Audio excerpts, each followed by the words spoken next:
Yo, what is up guys? Duke DC here. Welcome to another video. I am so excited to be out here. It is a beautiful, gorgeous Saturday morning. I am in Hagerstown, Maryland at Twig Cycles. That is the dealership literally right there. I came down here so that I could do my little thing without interrupting their business because it is a great business. If you guys are looking for a Kawasaki, a Honda, a Suzuki, I believe they sell Indian motorcycles as well, hit up Twig Cycles, link in the description down below in Hagerstown, Maryland. My boy Chad hooked it up. I am out here on this beautiful 2018 Kawasaki Ninja 400. But before I jump into this, I want to thank the sponsor for this video today, Rollick Outdoors. I've been working with Rollick Outdoors for a couple weeks now on articles and kind of motorcycle consulting and really figuring out where I fit in their company. And the first thing that I can say is that it is truly an amazing team. Rollick is a new website that helps connect consumers, like me and you, with certified dealerships to get the best pricing, inclusive deals, different specials, and really be a one-stop shop for motorcycle buying, for ATV buying, for anything that's a recreational, like a side-by-side. They work with all sorts of different dealerships around the country, and they basically work to help you, the consumer, buy your dream bike, whether it be this beautiful 2018 Ninja 400 or something else. So for more information, please go to gorollick.com. It's going to be the first link in the description down below, and when you click that, it will take you to their site, and it'll show you kind of how to walk through and find your dream bike. I personally love Rollick because they are the reason that I get to ride more beautiful bikes like this and work with even more amazing dealerships like Twig Cycles. So check them out in the description down below. Let's go for a ride. Let's just go for a ride. She's peppy. Oh, brakes her.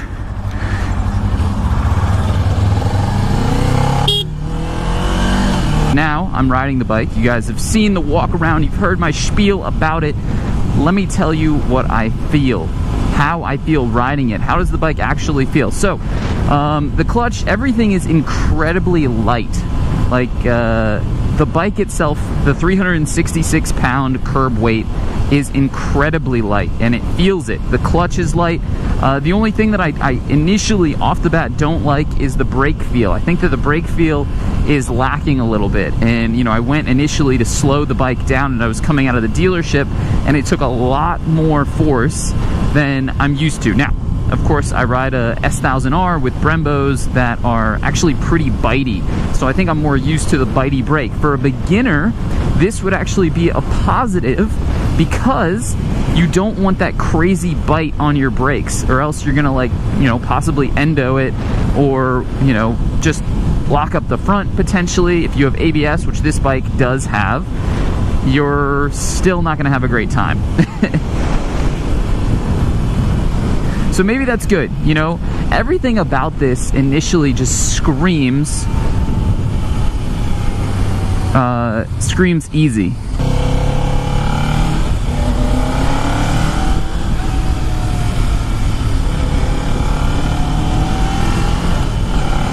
The gearing is really, really nice.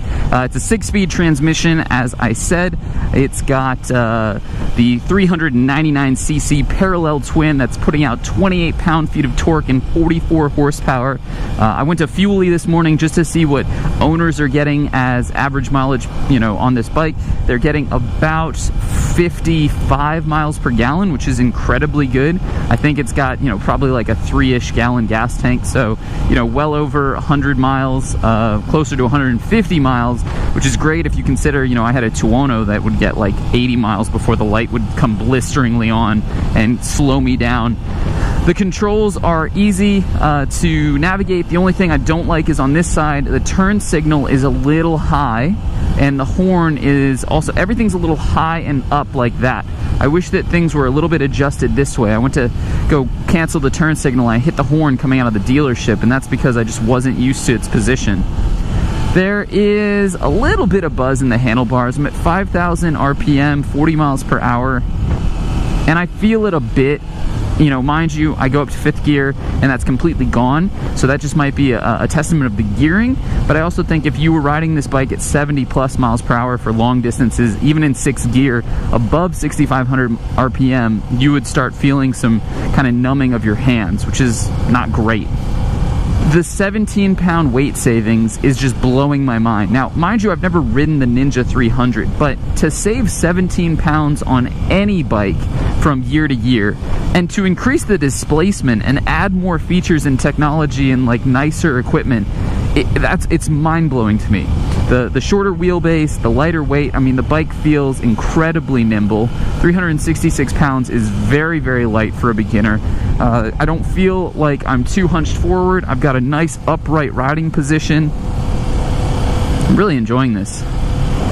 The mirrors are good. The visibility on each one is plentiful. They're actually massive mirrors, so you do have a lot of visibility out of them. When it's set up correctly, you shouldn't have to turn your head for much, although you should always check your blind spots quick.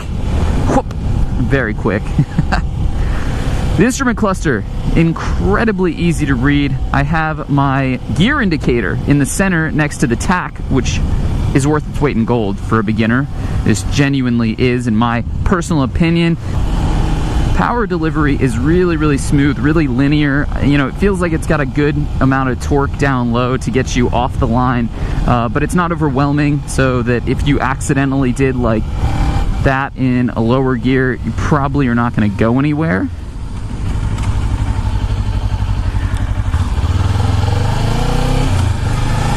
I'm so incredibly lost, and I love it. I love every minute of this.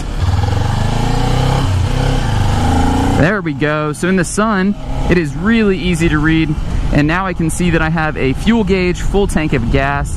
I have the speedometer, I've got a clock, and I have a temperature for the oil. All good things that make me happy. I did want to bring something up to you guys though, and see if you like it. So this is the beginning of what I would like to call a beginner bike series. So I get a ton of questions about what should my first bike be, what should my first bike be, and I'd love to answer them, but I hadn't been given a ton of opportunity in the past to ride new entry-level bikes like this. Now I am. So what I'd love to do is ride a few of these, have you guys vote on which ones that you loved the video of the most, like which bike you enjoyed the most, and then potentially, I don't want to promise it, but potentially do a best beginner bike shootout video with two of my friends who are beginner riders. They can give their genuine opinions, their questions, their comments, their concerns about motorcycles in general, and then me being like a more seasoned rider who's been on, you know, the fastest of the fast, can give my 2 cents on whether this is a bike that, you know, genuinely you could grow out of, or if it's something that you're going to be able to have for a really long time. Oh, I'm so lost. I was not supposed to go this way.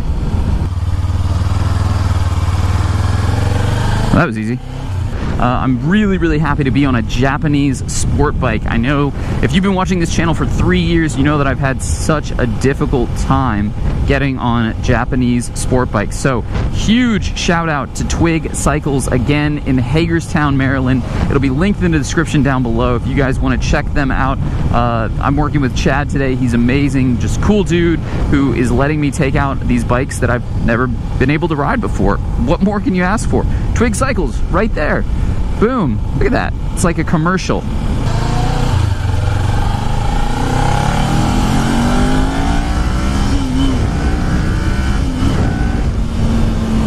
Damn, actually this thing really gets up and goes. That was at 7,500 RPM, because again, this is a brand new bike and I'm not trying to redline it in the slightest.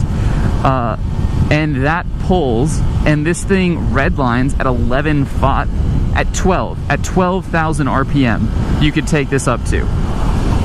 So it actually has a lot more power than what I am currently using on it. I'm definitely just putting around in this. That's an impressive pull when I'm just like halfway through the rev range. What else should I talk about? The comfort of the seat and the riding position in general. Again, I'm 5'9", 30-inch inseam. I feel perfectly fine. My legs are nicely bent at the knee. It's not overly bent, although I will admit I have rather short legs, and if I was 6 foot, this would probably be a bit uncomfortable, especially if a lot of that height was in my legs. My torso feels good. I do have a long torso, so that gives me the opportunity to tell you that, you know, I'm not too much of a sail. I don't feel like I'm in the wind too much. I don't feel like I'm too far away from the handlebars, which are nice and upright, but they're not Tory. They're like appropriately upright. Does that make sense? Yeah, I think it does. Like, I'm not reaching for these bars, but I'm also not sitting back like I would be on a GS or something like that. So let's talk about features. Because this is an entry-level bike, this model with the ABS in particular costing $5,300, that's the MSRP, we don't have a lot of the crazy features that you would get on something that's, you know, 3, maybe 4 times more expensive. So there's no adjustable suspension up front, there's no rider modes, there is no cruise control, there's no heated grips, there's nothing like that. Some people are going to say that that's perfectly fine, especially if you're paying $5,300 from the dealership for a brand new motorcycle. Some people are going to be like, well, you know, maybe I want those features and I'm willing to pay more, or I'm willing to buy something that's used that may potentially have been, you know, abused in the past. That's completely up to you. I think for the price point, considering that Kawasaki took a $5,000 bike, which is what their base, this is $5,000 without ABS, right? Last year, the Ninja 300 was $5,000 without ABS. So they've taken this bike and they've increased the displacement and they've dropped the weight and they've improved the geometry and everything about it. And yet they did not increase the price. Like, hats off to them, because this is unheard of, okay? They're bringing the consumer a better product for the same value. Yeah. I just want to talk about a couple things that are really important to me, and one of those is resale, because this is a beginner bike and an entry level, and at some point, potentially, you would outgrow that, which is something that I think Kawasaki has actually worked on a lot, because now that this has more power and more usability for a longer period of time, they've definitely extended the time period in which entry-level riders are going to feel the need to potentially sell this to get a bigger motorcycle. But let's say that that time comes for you. I think that you have to buy the ABS model, because anything that isn't ABS is just going to take longer and longer to sell on the market that is filled with bikes that come standard with ABS. The fact that Kawasaki even offers this bike without it is an interesting point to me. I think that it's good for purists who don't necessarily want it, but I think for the $300, it doesn't make sense if it's like from a money perspective. So if you don't get ABS because you want to save $300, I don't think that's a smart idea. I think you should just penny up, pay the money, because it's going to help you sell the bike in the end, and it's also just an incredibly important safety feature for new riders. It's better to need it. No, it's better to have it and not need it than need it and not have it. This is a great bike. I'm really enjoying this. If I had to give it a rating out of 10 for what it is, I think this is an 8 out of 10. I think there's a couple things that you just have to get used to, especially if you're used to, you know, full-size bikes with 1000cc, 100+ horsepower. But at the end of the day, I love the position. I love the feedback. It's really, really, really nice.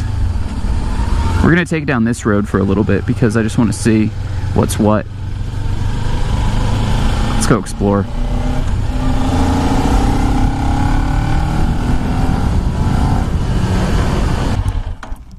Okay, so while we have a second, I want to talk about some things. So yeah, let's just do a quick post-ride walk around.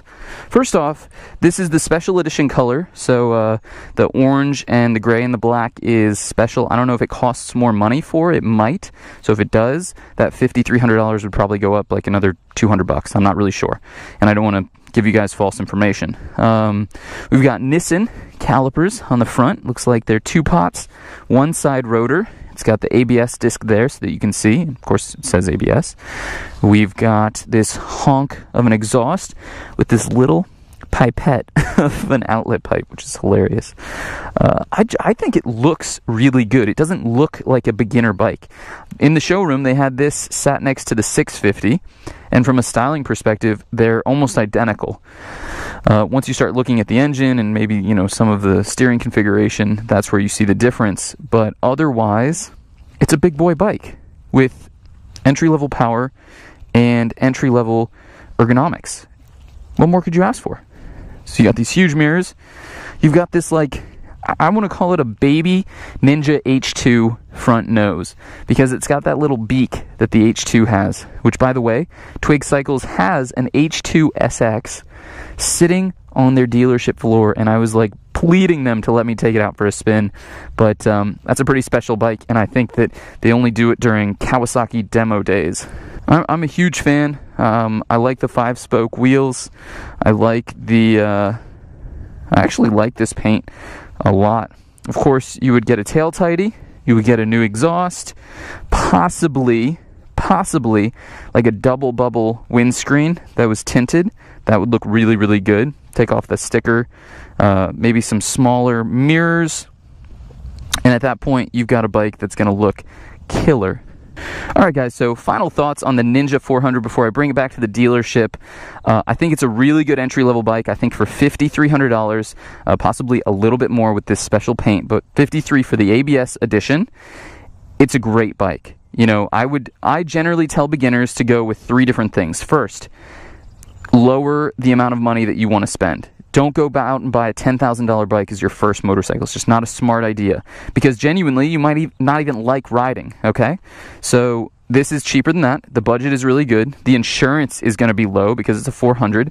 The weight is a big one. This thing only weighs 366 pounds. It feels incredibly lightweight. The seat height is nice and low. The ergonomics are comfortable. Those give you the comfort and the confidence to maneuver this thing in slow speed and, of course, in higher speed riding conditions. The next thing is power. Don't go out and buy a 1000cc sport bike as your first motorcycle. It's just not smart, because if you twist that wrist when you're not paying attention, that bike is going to get away from you, and it's going to hurt you. It's going to hurt the people around you. It's going to cost you a fortune. It's just not a good idea. This is a great beginner bike. It's got enough power to have fun on and grow into, but it doesn't have enough power to potentially hurt you, the people around you, and then end up costing you tens of thousands of dollars. The brakes take a little bit of getting used to since they're not super bitey, which is good because they're a bit more linear. The throttle response also linear with the power delivery.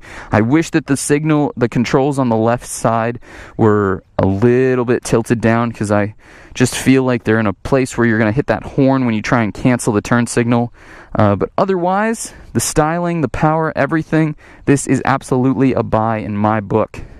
And on that beautiful note, guys, I'm going to take it back to the dealership right there, pick up another bike, and head out for a spin. So remember what I asked you. Leave a comment down below if you want me to do a beginner bike shootout, and start thinking about which videos are your favorite. I'm going to be taking out more of these bikes in the next few days and uploading those videos in the next few weeks. So stay tuned, and I'll see you on the next one. Peace!